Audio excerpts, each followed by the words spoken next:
ছোট্ট এই পৃথিবীতে কত পেশায় ব্যবসায়িক জড়িত। আপনার দেখে ছোট মনে হলেও এই পেশাটা ছোট না। এ ব্যক্তিটির এরকম প্রতিদিন কয়টা আয় মানে হচ্ছে, ফোড়াপাটি আপনার আছে বর্তমান? তার প্রতিদিন আয় হচ্ছে 5,000 টাকা। 200 জন?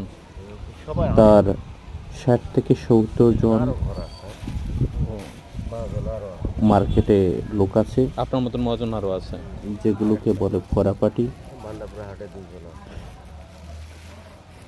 তার প্রতিদিন 10 আপনাদের এখান থেকে কেজি নিয়ে চুল, যায় না আপনারাই মানুষের এই চুলগুলো সে সংগ্রহ করে এবং সে সঠিকভাবে বাছাই নিজেই করে এবং তা মার্কেটে সে নিজে বিক্রি করে।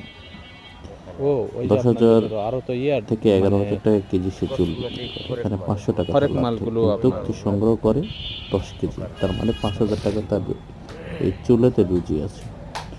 হিসাব করতে গেলে মাসে 1.5 লক্ষ টাকা। আপনার আমার পক্ষে এটা সম্ভব না, যা এই ব্যক্তিটার পক্ষেই সম্ভব।